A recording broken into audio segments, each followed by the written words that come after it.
राधे राधे, हरे कृष्णा। श्रीमन नारायण जी, लक्ष्मी नारायण जी। इस बार साल 2026 में होली के पर्व पर भद्रा और ग्रास चंद्र ग्रहण का दुर्लभ संयोग बनने वाला है, जिससे होलिका दहन करने को लेकर दुविधा उत्पन्न हो गई है।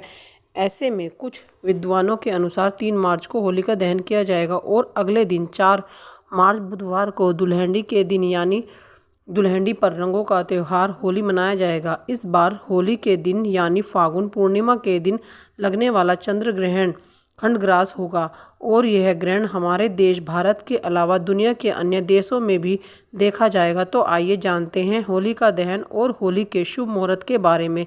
इससे पहले अगर आप हमारे चैनल पर नए हैं तो कृपया करके हमारे चैनल को सब्सक्राइब कीजिएगा और बेल आइकन ऑन कीजिएगा, ताकि आपको आने वाली हमारी सभी वीडियो का नोटिफिकेशन मिल जाए। तो आइए चलते हैं, जानते हैं।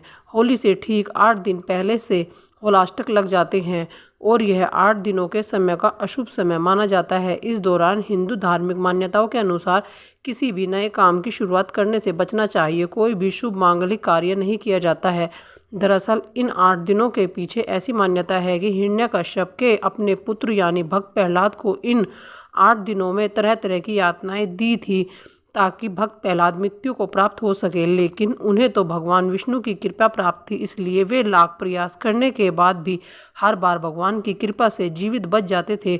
और यही कारण है कि होलाष्टक के इन 8 दिनों को अशुभ समय माना जाता है और मांगलिक कार्य इस दौरान करने से बचना चाहिए। जब हिरण्यकश्यपु अपने तमाम प्रयास करके थक गया, हार गया, तब उसने अंत में अपनी बहन होलिका का सहारा लिया भक्त प्रहलाद को मारने के लिए, और उसे यह वरदान प्राप्त था कि होलिका को मिला हुआ वस्त्र ऐसा वस्त्र था जिसे कोई भी अग्नि जला नहीं सकती थी। और होलिका को हिरण्यकश्यपु ने वही वस्त्र पहनाकर अग्नि में बैठने के लिए कहा। एक चिता तैयार की गई जिसमें अग्नि जलाकर उस जलती हुई अग्नि में होलिका अपनी गोद में भक्त प्रहलाद को लेकर बैठ गई और उस जलती हुई अग्नि में होलिका तो जलकर भस्म हो गई, लेकिन भगवान श्री हरि की कृपा से भक्त प्रहलाद जीवित बच गए। मान्यता है कि तभी से होलिका दहन आज भी किया जाता है, जो कि बुराई पर अच्छाई की जीत का प्रतीक होता है। होलिका दहन करते समय लोग बुरी नज़र से, नकारात्मक शक्तियों से बचने की और भी सभी प्रकार के संकटों से बचने के लिए प्रार्थना करते हैं। अगर होलिका दहन शुभ समय में किया जाता है तो उसका अशुभ फल भी देखने को मिल सकता है। इस बार होलाष्टक 24 फरवरी मंगलवार से शुरू होंगे और 3 मार्च मंगलवार को होलाष्टक की समाप्ति होगी और फागुन पूर्णिमा तिथि 2 मार्च सोमवार को शाम 5:56 से शुरू होगी। 3 मार्च मंगलवार को पूरा दिन पूर्णिमा तिथि रहेगी और शाम 5:07 पर पूर्णिमा तिथि का समापन होगा। इसके बाद में चैत मास के कृष्ण पक्ष की प्रतिपदा तिथि प्रारंभ होगी। ऐसे में हिंदू पंचांग के अनुसार तो 3 मार्च मंगलवार को सूर्य उदय, व्यापनी और ब्रह्म मुहूर्त में विद्वान पूर्णिमा तिथि है, इसलिए इस दिन पूर्णिमा का व्रत और स्नान दान भी किया जाएगा। पूर्ण चंद्र ग्रहण भी इस दिन लगेगा, लेकिन पूर्णिमा तिथि 2 दिन होने के कारण एक दिन पहले भी आप पूर्णिमा का व्रत रख सकते हैं। होलिका दहन 3 मार्च मंगलवार को होगा और रंग वाली होली 4 मार्च बुधवार को खेली जाएगी।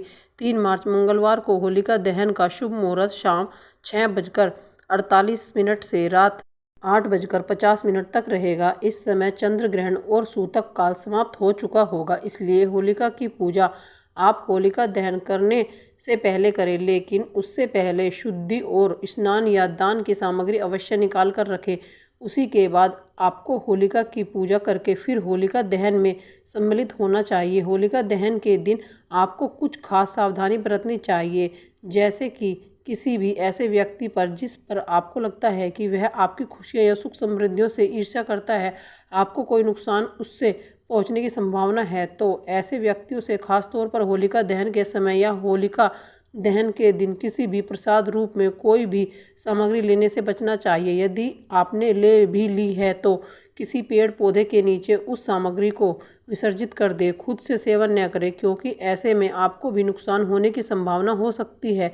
अक्सर लोग होलिका दहन के समय बहुत तरह के उपाय करते हैं, जिनसे बचने के लिए आपको सावधानी बरतने की सलाह दी जाती है। यह थी आज की वीडियो। जानकारी आपको कैसी लगी कमेंट करके ज़रूर बताइएगा। धन्यवाद।